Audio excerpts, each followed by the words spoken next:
अस्सलाम वालेकुम स्टूडेंट्स, हमारा टॉपिक है रिव्यू एक्सरसाइज। बिफोर स्टार्टिंग से तस्मिया विद मी। बिस्मिल्लाहिर्रहमानिर्रहीम। आज का हम करने वाले हैं यूनिट नंबर 6 जियोमेट्री की रिव्यू एक्सरसाइज। तो रिव्यू एक्सरसाइज में हमारे पूरे यूनिट का एसेंस है। आ जाते हैं हम अपने क्वेश्चन नंबर 1 पर। ए पार्ट है चूज क्वेश्चन नंबर 1 की स्टेटमेंट है choose the correct options and fill in the blanks. हमने नीचे दिए गए ऑप्शंस में से हमने करेक्ट ऑप्शंस को चूज करना है और अगर कोई ब्लैंक दी हुई है तो हमने उसको फिल करना है। ए पार्ट में है the lines which keep going straight and never meet each other are called. जो लाइंस चलती जाती हैं स्ट्रेट और कभी भी एक दूसरे को कट नहीं करती, उन लाइंस को हम क्या कहते हैं? उन लाइंस को तो हम पैरेलल लाइंस कहते हैं। हॉरिजॉन्टल लाइंस नहीं कहते। हॉरिजॉन्टल लाइन इस तरह से होती है, वर्टिकल लाइन इस तरह से नॉन पैरेलल होती हैं कि वो आप इसमें मीट कर देती हैं और कह रही है कि नेवर मीट, तो फिर हमारे पास क्या हो जाएगा? Parallel lines. बी पार्ट पर आ जाते हैं। बी पार्ट पर हमारे पास है बी पार्ट है there are dash small parts in a protractor and each part is equals to 1 degree. एक प्रोट्रैक्टर में कितने पार्ट्स होते हैं? एक प्रोट्रैक्टर को हमने 1 इक्वल पार्ट्स पर डिवाइड किया होता है, तो 1 पार्ट जो होता है डिग्री होता है, तो ये हमारे पास थर्ड वाला ऑप्शन हो जाएगा। सी पार्ट पर आ जाते हैं when horizontal and vertical lines intersect each other at a point they form. ठीक है, हॉरिजॉन्टल लाइन कौन सी होती है? हॉरिजॉन्टल लाइन तो ऐसे होती है। ठीक है, ये होगी हमारी हॉरिजॉन्टल और ठीक है, और फिर वर्टिकल लाइन कौन सी होती है? जो सीधी होती है। अब ये दोनों लाइन इंटरसेक्ट की हैं तो कौन सा एंगल बनेगा? नाउ प्रोट्रैक्टर लाते हैं और उसको चेक कर लेते हैं। हमने इस तरह से अपने प्रोट्रैक्टर को रखना है और हमने चूँकि हमारी लाइन्स थोड़ी सी टेढ़ी हो गई हैं तो अदरवाइज तो सही था, लेकिन अगर हम देखें तो ये 90 डिग्री का एंगल बनाती हैं। ठीक है, तो 90 डिग्री के एंगल को हम राइट एंगल भी कहते हैं। ठीक है, तो हमें क्या कह रहे हैं? तो हमेशा जब हॉरिजॉन्टल और वर्टिकल लाइन इंटरसेक्ट करती हैं तो राइट एंगल बनता है, तो फिर हम इसको राइट एंगल को चूज़ कर लेते हैं। ठीक है, राइट एंगल होता है 90 डिग्री का एंगल। अप्यूज एंगल होता है ऐसे एंगल जो कि 90 डिग्री से बड़ा है, जैसे 100, 105 इस तरह से। और अक्यूट एंगल जो 90 डिग्री से छोटा है, जैसे 30, 60, 45 डिग्री। और हॉरिजॉन्टल एंगल्स तो कोई एंगल्स होते ही नहीं है। आगे से हम आ जाते हैं एंड क्योंकि हॉरिजॉन्टल एंगल तो एंगल्स की टाइप ही नहीं है। डी पार्ट पर आ जाते हैं। An angle less than dash is called acute angle. Acute angle वो एंगल होते हैं जो कि लेस देन 90 डिग्री होते हैं। 90 डिग्री से कम होते हैं तो हम फर्स्ट वाले को चूज़ कर लेते हैं और अपना आंसर जो है वो इधर राइट कर लेते हैं 90 डिग्री। ई पार्ट पर आ जाते हैं the length of boundary of a circle is called circumference of the circle होता है, तो फिर ये है हमारा सर्कमफ्रेंस, तो हमने इसको चूज़ कर लिया और अब इसको ब्लैंक में फिल भी कर लेते हैं। एफ पार्ट पर चले आते हैं। F the area covered by closed figure is called. ठीक है, ऐसी क्लोज फिगर शेप जिस ने जो एरिया कवर किया होता है, जो जगह कवर की होती है, उसको हम क्या कहते हैं? उसको तो हम एरिया ही कहते हैं। तो नाउ हम एरिया को चूज़ कर लेते हैं। नाउ हमारे पास आ जाता है जी पार्ट है line of symmetry divides a figure into. जो लाइन ऑफ सिमेट्री है वो एक शेप को डिवाइड करती है कितने इक्वल पार्ट्स में? 2 इक्वल पार्ट्स में डिवाइड करती है। ठीक है, तो हमारे पास ये वाला ऑप्शन होगा, हमने चूज़ कर लिया। ठीक है, तो हमारा क्वेश्चन नंबर 1 हो जाता है कंप्लीट। और याद रहे बी पार्ट में हमारे पास जो प्रोट्रैक्टर है उसके 180 पार्ट्स में डिवाइड होती है। प्रोट्रैक्टर को 180 पार्ट्स में डिवाइड किया जाता है, लेकिन अगर हमारे पास पूरे सर्कल को डिग्रीज के सूरत में डिवाइड किया जाए तब 360 पार्ट्स में डिवाइड किया जाता है। सर्कल को 360 पार्ट्स में डिवाइड किया जा सकता है, जिसमें से 1 पार्ट जो है वो 1 डिग्री होता है, लेकिन प्रोट्रैक्टर को तो 180 पार्ट्स पर डिवाइड किया गया है क्योंकि वो सेमी सर्कल होता है, हाफ सर्कल। और क्वेश्चन नंबर 1 हो जाता है हमारा कंप्लीट। क्वेश्चन नंबर 2 पर आ जाते हैं। क्वेश्चन नंबर 2 की स्टेटमेंट को देखते हैं। क्वेश्चन नंबर 2 की स्टेटमेंट है encircle the parallel lines from the given lines. नीचे दी गई लाइंस में से हमने पैरेलल लाइंस को सर्कल करना है। ठीक है, तो ये वाली लाइंस तो कभी भी हम इसको एक्सटेंड करते जाएँ तो ये कभी भी एक दूसरे को कट नहीं करेंगी और हमेशा इसका डिस्टेंस सेम है, तो ये पैरेलल लाइंस है। ये तो सामने कट कर गए, ये भी पैरेलल लाइंस नहीं है, और ये सी वाली ये भी पैरेलल लाइंस नहीं है। तो इसी के साथ हमारा क्वेश्चन नंबर 2 हो जाता है डन। हम आ जाते हैं अपने क्वेश्चन नंबर 3 में। क्वेश्चन नंबर 3 में हमें कह रहा है differentiate right, acute and obtuse angle in the following. हमें नीचे दी गई फिगर्स में से हमने बताना है कि इनमें से एक्यूट, ऑब्ट्यूज और राइट एंगल कौन सा है। ठीक है, अगर आप इसको इजीली जज कर पाते हैं तो आप कर लें। ठीक है, जो एंगल कम खुला होता है वो एक्यूट होता है, जो ज़्यादा है वो ऑब्ट्यूज है, और जो तकरीबन ऐसे एक दूसरे के परपेंडिकुलर वो राइट। लेकिन अगर नहीं जज कर पाते तो हम इसके लिए प्रोट्रैक्टर को यूज़ कर सकते हैं। हमने प्रोट्रैक्टर के सेंटर को इस एंगल के वर्टेक्स पे रखना है और हमने देखना है कि ये एंगल तो इधर से 40 और 40 के बाद वाला लाइन यानी 45 डिग्री का बन रहा है, और 45 डिग्री का एंगल तो 45 डिग्री का एंगल तो हमारे पास किसके 90 से कम है, तो 90 से कम है, तो इसका मतलब है कि ये एक्यूट एंगल है।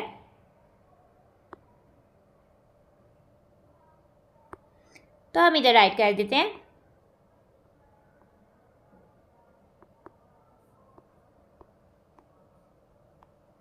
नाउ अब बी पार्ट पर आते हैं। बी पार्ट पर भी हम इसको प्रोट्रैक्टर से अब पहले सबसे पहले प्रोट्रैक्टर को ले लेते हैं। प्रोट्रैक्टर के वर्टेक्स को हम रखते हैं बिल्कुल, प्रोट्रैक्टर के सेंटर को एंगल के वर्टेक्स पर रखते हैं और इस एंगल को देखते हैं। ठीक है, ये तो वो बन रहा है एंगल 135 डिग्री का। ठीक है, तो 135 तो 90 डिग्री से बड़ा है, तो ये कौन सा एंगल हो जाएगा, ये तो हो जाएगा ऑब्ट्यूज एंगल। ठीक है, नाउ अब हम आ जाते हैं सी पार्ट में। सी पार्ट को भी चेक कर लेते हैं। एंगल के वर्टेक्स में हमने प्रोट्रैक्टर के सेंटर में रखा और हमने प्रोट्रैक्टर की बेस लाइन को इस रेप के ऊपर रखा और इस रेट से चेक किया। ठीक है, इस रेट 0, तो ये हमारे पास आ गया 90 डिग्री। 90 डिग्री मीन्स कि ये राइट एंगल है, तो हमारा इधर आ जाएगा राइट एंगल। तो क्वेश्चन नंबर 3 भी हो गया हमारा कंप्लीट। क्वेश्चन नंबर 4 पर आ जाते हैं। क्वेश्चन नंबर 4 पे हमें draw the angles of the given measurements. ठीक है, नीचे जो दी गई मेजरमेंट्स है उनके हमने एंगल्स ड्रा करने हैं, कंस्ट्रक्ट करने हैं। सबसे पहले हम आ जाते हैं 135 डिग्री। तो सबसे पहले हम एक रैंडम लाइन ड्रा करते हैं। तो रैंडम अगर आपको समझ नहीं आती है कि आप कितनी लाइन ड्रा करें, तो आप 5 सेंटीमीटर की लाइन को ड्रा कर लें। ठीक है ना, हमने अब लाइन ड्रा कर लिया। अब हमने क्या करना है, लाइंस की एक साइड पे हम मार्क कर देते हैं एरोज। ठीक है, और इसको नेम दे देते हैं। ठीक है, इसको हम दे देते हैं वर्टेक्स यानी कि ये ए, और ये हमारे पास कॉर्नर वाले पॉइंट को हम नाम दे देते हैं बी। ठीक है, तो ये अब हमारे पास हो गया रे बी ए। ठीक है ना, हम पॉइंट बी पर बनाने लगे एंगल। तो लाते हैं अपनी प्रोट्रैक्टर को। प्रोट्रैक्टर के सेंटर को हम रखते हैं वर्टेक्स, प्रोट्रैक्टर के सेंटर को हम रखते हैं वर्टेक्स बी पर, और प्रोट्रैक्टर की हम बेस लाइन को रखते हैं ये रे ए बी पर।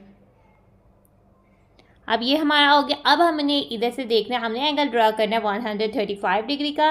ठीक है, तो हमारा ये वर्टेक्स है और हमारी ये लाइन है, तो इधर से 0 डिग्री से स्टार्ट करते हैं, यानी हम अपर स्केल को देख रहे हैं या आउटर स्केल को हम देख रहे हैं। ठीक है, तो 130 और उसके बाद 135 डिग्री।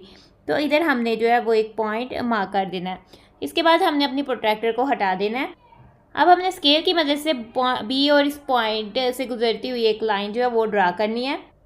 नाउ इस पर भी एरो हेड लगा देते हैं। हम इसको भी पेंसिल की मदद से एरो हेड लगा देते हैं और इसको हम नाम दे देते हैं सी का।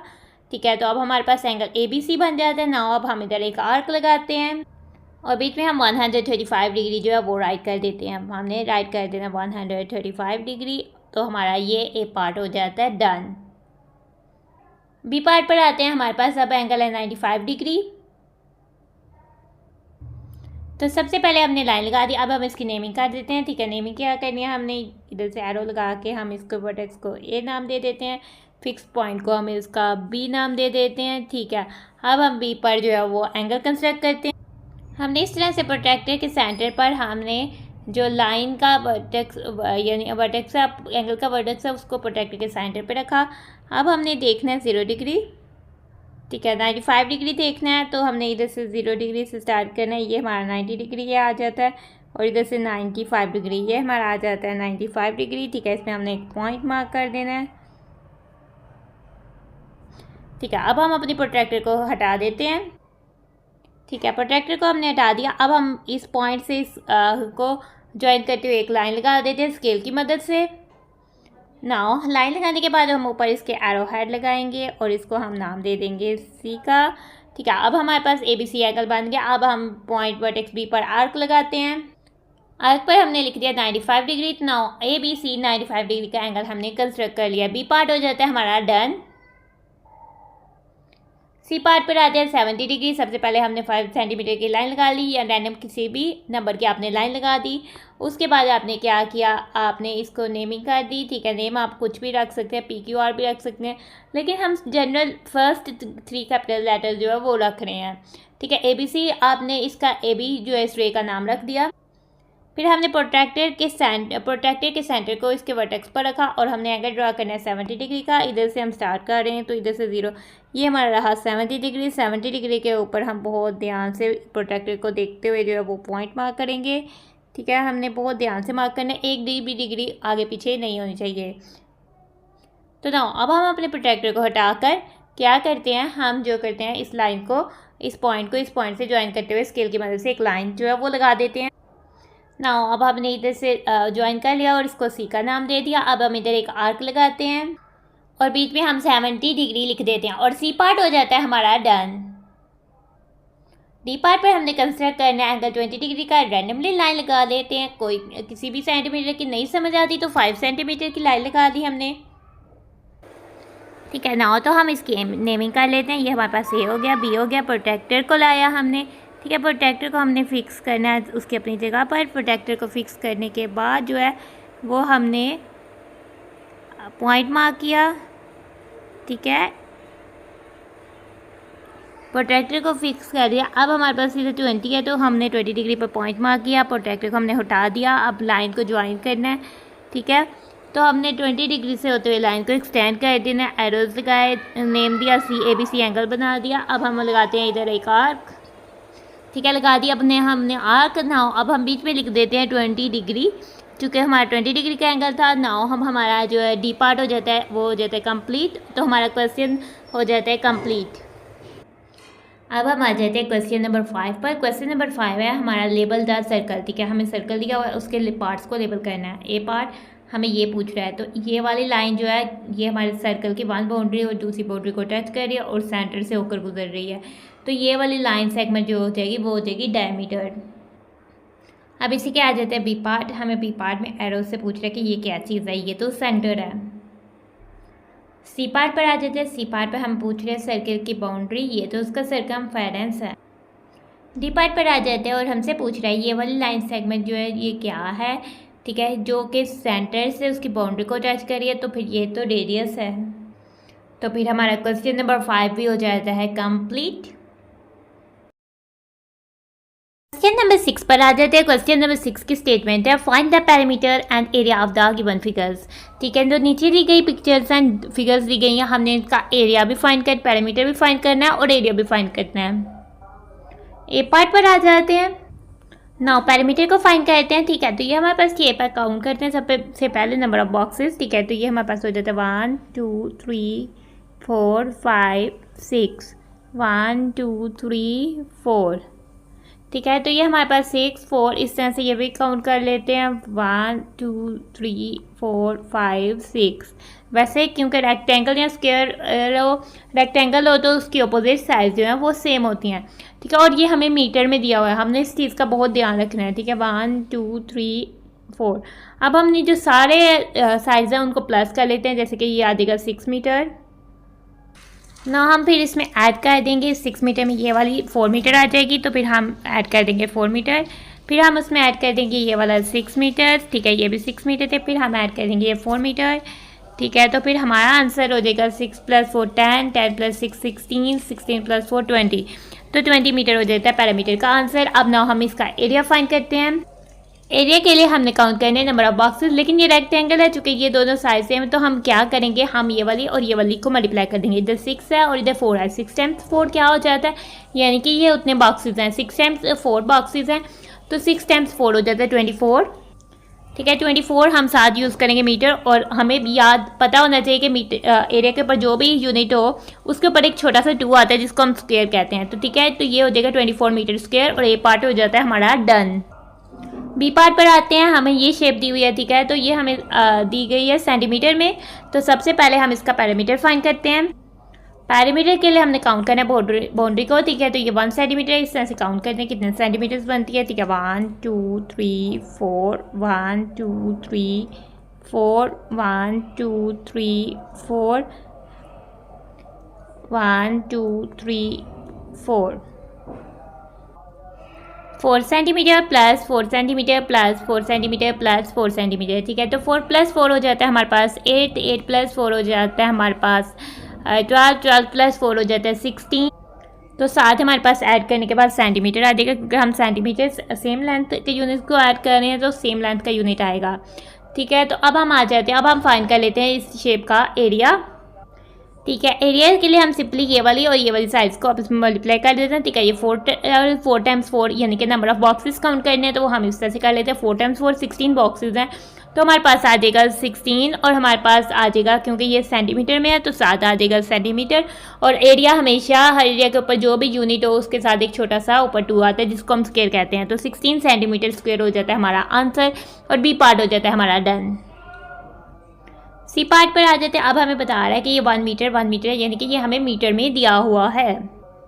पेरीमीटर के लिए हम बॉक्सेस को काउंट कर लेते हैं, ठीक है। आपने काउंट करना है 1 2 3 4 5 6 7 8 9 1 2 3 4 5 1 2 3 4 5 6 7 8 9 1 2 3 4 5। तो ये हमारे पास हो जाएगा 9 मीटर, ठीक है, क्योंकि मीटर में है, ठीक है। Plus 5 metre plus 9 metre plus 5 metre, 9 + 5 हमारे पास हो जाता है 14, 14 + 9 23, 23 + 5 28, क्योंकि हमने सब लेंथ मीटर में और मीटर में ऐड किया है तो हमारे पास साथ आ जाएगा 28 मीटर। अब हम आ जाते हैं एरिया की तरफ, ठीक है। एरिया के लिए हम सिंपली हमने काउंट करने हैं नंबर ऑफ बॉक्सेस, तो हम ये 9 टाइम्स 5 आ रहा है, ठीक है। तो 9 टाइम्स 5 बॉक्सेस हैं, तो 9 टाइम्स 5 तो 45 होता है, तो हमने लिख दिया 45, ठीक है। तो इस लेंथ जो है हमें मीटर में दी हुई है तो 7 आगे मीटर, तो एरिया के लिए स्क्वायर भी आता है तो 7 आगे छोटा सा 2 ऊपर, तो 45 मीटर स्क्वायर हो जाता है हमारा आंसर। सी पार्ट हो जाता है डन। क्वेश्चन नंबर 6 हो जाता है हमारा कंप्लीट। क्वेश्चन नंबर 7 पर आ जाते हैं। क्वेश्चन नंबर 7 की स्टेटमेंट है identify the symmetry in the given figures and draw lines of symmetry where possible, ठीक है। आपने क्या करना है, सिमेट्री को सबसे पहले आइडेंटिफाई करना है। आपको पता होना चाहिए कि ये सिमेट्रिकल फिगर है कि नहीं। फिर आपने सिमेट्री बतानी है कि किधर से ये जो है दो एक जैसे पार्ट्स में कट हो सकती है, और फिर आपने वो जो लाइंस ऑफ सिमेट्री जिधर जिधर बनती है तो उसको आपने उधर ड्रा करना है। सबसे पहले हम ए पार्ट पे आ जाते हैं। तो ये जो शेप है बहुत सी इंटरेस्टिंग सी शेप है, एक स्क्वायर है जिसके ऊपर थोड़ा सा इधर से जो है नोक्स बना दी हुई हैं।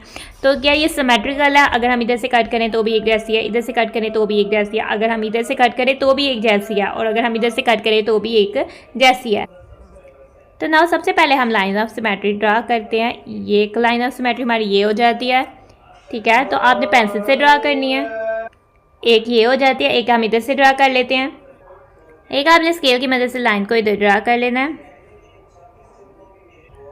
तो एक आपने इधर ड्रा कर देना है। इस तरह से आपके 1 2 3 4 लाइंस ऑफ सिमेट्री जो है वो इस शेप के लिए ड्रा हो जाएंगी। अभी पार्ट पे आते हैं। तो क्या आपको ये शेप सिमेट्रिकल लग रही है? क्या इस शेप को अगर हम 2 इक्वल पार्ट्स में ऐसे कट कर सकते हैं कि 2 एक जैसे पार्ट्स हों? तो ये शेप तो सिमेट्रिकल है ही नहीं है, तो हम इसमें कोई लाइन ऑफ सिमेट्री ड्रा नहीं करने वाले। अब ये सी पार्ट की शेप पर आ जाते हैं, ठीक है। तो हाँ, तो इसको भी हम इस तरह अगर हाफ करें तो ये सिमेट्रिकल हो सकती है, ये सिमेट्रिकल है, और इधर इसकी लाइन ऑफ सिमेट्री जो है इस तरह से ड्रा की जा सकती है। इस तरह से हमने इसकी भी लाइन ऑफ सिमेट्री ड्रा कर दी। अब डी पार्ट पर आते हैं। इसको भी अगर हम इधर से करें तो ही बस ये सिमेट्रिकल है, अदरवाइज ये भी शेप जो है सिमेट्रिकल नहीं है। तो इसी के साथ हमारा क्वेश्चन नंबर 7 हो जाता है कंप्लीट। क्वेश्चन नंबर 8 पे आते हैं। कंप्लीट द गिवन फिगर्स, ठीक है। हमने लाइन ऑफ सिमेट्री के अगेंस्ट जो है स्क्रीन पे जो फिगर्स है दी गई हुई शेप्स हैं उनको कंप्लीट करना है, ठीक है। नाउ हम आ जाते हैं। तो हमने उसको कंप्लीट कैसे करना होता है, हमने पहले पकड़ लेनी है पेंसिल और हमने मार्क करनी है पॉइंट्स, ठीक है। हमने पॉइंट्स किधर मार्क करने हैं, ठीक है। हम पॉइंट्स तो उधर मार्क करेंगे जिधर जो है कॉर्नर हम देखेंगे। एक तो लाइन ऑफ सिमेट्री में इधर कॉर्नर बन रहा है, इधर से हम स्टार्ट करें तो इधर एक पॉइंट जो है वो मार्क कर देंगे, ठीक है। दूसरा हम पॉइंट किधर मार्क करेंगे, जिधर कॉर्नर बनता है इधर 1 पे, ठीक है। तो 1 पे हम मार्क करेंगे, फिर इधर हमारा कॉर्नर बन रहा है। इस तरह से हमने इधर इधर इधर और फिर हमने ऊपर एक कॉर्नर बनता है, इधर पॉइंट मार्क करेंगे, इधर मार्क करेंगे, इधर मार्क करेंगे, इधर इधर इधर, ठीक है। इधर इधर सब में हमने कॉर्नर मार्क कर लिया। अब हम इनको जो है वो एक हमारा इधर कॉर्नर बन रहा है तो इधर भी पॉइंट मार्क कर देते हैं। अब हमने क्या करना है, इन सब कॉर्नर्स को ज्वाइन करते हैं। नाउ हम सबसे पहले हम इस लाइन को ज्वाइन कर लेते हैं, फिर अब हम इसके साथ इसको ज्वाइन करेंगे, फिर हमने इस डॉट को इसके साथ ज्वाइन करते हैं।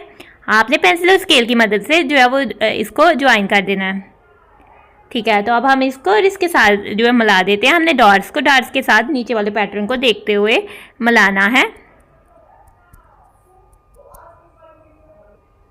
अब हम इसको ऊपर से मिला देते हैं, फिर हम उसके साथ मिला देते हैं। अब हम इसको नीचे से मिला देते हैं और अब हम इसको इसके साथ मिला देते हैं और अब हम इसको इसके साथ मिला देते हैं। अब हम इधर से इधर और फिर नीचे आ जाते हैं, तो हमारा ए पार्ट हो जाता है डन। अब हम आ जाते हैं बी पार्ट पर। अब हम बी पार्ट के लिए पॉइंट मार्क करते हैं और ये अब क्लोज शेप है, ये ओपन शेप थी। अब हमारे पास इधर भी लाइन आ रही है ना, इधर से मार्क करते हैं और इधर तक हम पहुंचते हैं, ठीक है। इधर एक पॉइंट मार्क कर देते हैं, फिर आगे से 1 2 1 2 इधर एक पॉइंट मार्क करते हैं, फिर 1 नीचे कितना आ रहा है 1, तो इधर एक पॉइंट मार्क करते हैं। फिर हमारे पास जा रहा है इधर से 1, ठीक है, इधर से 1 गया, एक पॉइंट मार्क किया। इधर से नीचे आ रहा है 1, तो हम इधर एक पॉइंट जो है वो मार्क कर देते हैं। अब हमारे पास 1 2 इधर से हमने देखा 1 2 इधर एक पॉइंट जो है वो मार्क कर देते हैं। फिर हमारे पास इधर से 1 2 3 है, तो 3 इधर एक पॉइंट मार्क कर देते हैं। फिर इधर से 1 है, इधर से 1 एक पॉइंट मार्क करेंगे, एक पॉइंट नीचे और फिर हमारे पास एक पॉइंट इधर आ जाएगा। अब हम सबसे पहले इधर से लाइन लगाते हैं, फिर नीचे, फिर 7, फिर इधर लास्ट। अब हम इधर लाइन लगाते हैं, फिर इधर से नीचे की तरफ लाइन लगाते हैं, इधर को इससे ज्वाइन कर लेते हैं, अब नीचे, और अब लास्ट में हम इसके साथ इस पॉइंट को ज्वाइन कर लेते हैं। अब हम ये वाले जो 2 पॉइंट्स हैं इनको भी ज्वाइन कर लेते हैं। नाउ हमारी बी पार्ट भी हो जाता है डन। सी और डी के लिए हमें डॉट पैटर्न दिया हुआ है, ठीक है, तो हम डॉट पैटर्न में आ जाते हैं। हम सबसे पहले हम क्या करने वाले हैं, पॉइंट मार्क, ठीक है। इधर से हमारे पास सेम इसी डॉट पर हम पॉइंट मार्क करेंगे, तो हमारे पास इधर आ जाएगा। अब हम क्या करने वाले हैं, इधर से पॉइंट मार्क करेंगे, इधर से हम 1 नीचे आते हैं, 2 इधर, 1 नीचे आते हैं, 2 इधर, तो हम इधर जो है वो पॉइंट मार्क कर रहे हैं। अब इस पॉइंट के 1 2 3 1 2 3 इधर हम एक पॉइंट मार्क कर रहे हैं। अब हम आ जाते हैं, अब हमारा पॉइंट आ रहा है इधर, तो इधर से एक इधर,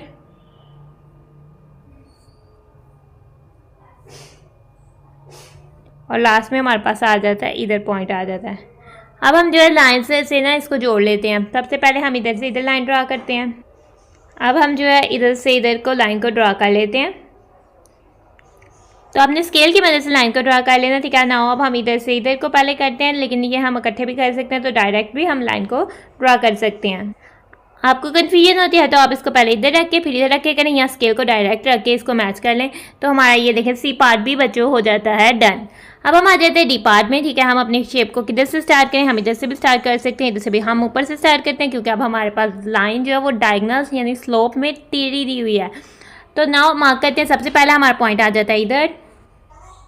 अब हमने पहले इधर पॉइंट मार्क किया, अब हम इधर से देखते हैं 1 2 1 2 इधर एक पॉइंट मार्क करते हैं, ठीक है। आप किसी और कलर से भी कर सकते हैं ताकि आपको डिफरेंस का पता लगे। अब इधर से पॉइंट के हम देखते हैं, ठीक है, 1 2 इधर से हमने 1 2 जाना है, हमने इधर पॉइंट जो है मार्क कर देना है। अब हमने इधर पॉइंट मार्क कर दिया। अब इधर से हमने 1 साइड जो है अंदर की तरफ आना, 1 साइड अंदर की तरफ आए, तो इधर हमने पॉइंट मार्क कर दिया।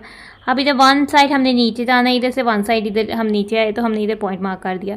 अब हमने फिर से 1 साइड बाहर जाना है, तो 1 साइड बाहर गए, हमने इधर पॉइंट मार्क कर दिया। अब हमारे पास इधर डायरेक्ट इधर ईस्ट पॉइंट आ रहा है, तो हम इधर पॉइंट मार्क कर दिया है। सबसे पहले हमने ये ज्वाइन कर दिया इस पॉइंट को इस पॉइंट से। अब हम आ जाते हैं इस पॉइंट से इस पॉइंट की तरफ। इसके बाद हमने आना अब अंदर की तरफ, इधर लाइन लगानी है। अब हमने जाना इधर से नीचे की तरफ, अब हमने जाना इधर से बाहर की तरफ। अब जो है हम इस लाइन को जो है वो ज्वाइन करने वाले हैं। अब हम इसको जोड़ते हैं, तो इस तरह से हमारी शेप कंप्लीट हो जाती है और हमारा क्वेश्चन नंबर 8 भी हो जाता है कंप्लीट। क्वेश्चन नंबर 9 पर आते हैं हम। क्वेश्चन नंबर 9 की स्टेटमेंट है encircle the figures which have the following properties. हमने उस फिगर्स को सर्कल करना है जिसमें ये प्रॉपर्टीज हैं, ठीक है। 6 plane face surfaces, 6 plane face surface, और इधर हमें दिया हुआ स्क्वायर सिलेंडर रेक्टेंगल। तो स्क्वायर के तो 6 प्लेन सरफेसेस है, तो हम इसको एनसर्कल कर देते हैं, इस पर दायरा जो है वो सर्कल लगा देते हैं। अब सिलेंडर की तो 2 प्लेन सरफेसेस होते हैं, 1 कर्व सरफेस, तो इसको हम नहीं करेंगे। तो रेक्टेंगल की भी 6 प्लेन सरफेसेस होती हैं, तो हम इसको भी सर्कल कर देते हैं। अब हम आ जाते हैं बी पार्ट पर। बी पार्ट पर हमारे पास है 1 वर्टेक्स, ठीक है। सिलेंडर का कोई वर्टेक्स नहीं होता, और क्यूबॉइड के ये हमारे पास क्यूब था, ये क्यूबॉइड था, क्यूबॉइड के हमारे पास 8 वर्टिसेस होते हैं, जबकि कौन का हमारे पास एक वर्टेक्स होता है। ये जो पॉइंट है ये वर्टेक्स नहीं है, ठीक है। ये पॉइंट जो कॉर्नर जिधर बनता है वो वर्टेक्स होता है, तो वर्ड वर्टेक्स तो कौन का होता है। तो ये हमें कंफ्यूज करने के लिए जो पॉइंट है उस पर हमने नहीं जाना, वो बेसिकली जो प्लेन सर्कल है उनके रेडियस बताए हुए हैं। तो वन वर्टेक्स जो है वो हमारे पास कौन का होता है, तो फिर हमने जो है वो कौन को सर्कल कर देना है। और इसी के साथ हमारा क्वेश्चन नंबर 9 भी हो जाता है कंप्लीट। रिव्यू एक्सरसाइज में हमारे पास थे 9 क्वेश्चन। हमने क्वेश्चन नंबर 1 किया यहाँ सॉल्व। ये रहा हमारा क्वेश्चन नंबर 2, ये हमारा क्वेश्चन नंबर 3, क्वेश्चन नंबर 4 का A part, B part, C part, D part. Question number 4 हो गया कंप्लीट। ये रहा हमारा क्वेश्चन नंबर 5, क्वेश्चन नंबर 6 का A part, B part, C part. Question number 6 हो गया कंप्लीट। ये हमारा क्वेश्चन नंबर 7, ये हमारा क्वेश्चन नंबर 8 का A part, B part, C part, D part. Question number 8 हो गया हमारा कंप्लीट। क्वेश्चन नंबर 9 का ए पार्ट, क्वेश्चन नंबर 9 का बी पार्ट, क्वेश्चन नंबर 9 भी हो जाता है कंप्लीट और हमारी रिव्यू एक्सरसाइज हो जाती है खत्म। इसलिए हम अपनी वीडियो को कर रहे हैं and. Thanks for watching and stay blessed. अल्लाह हाफिज़।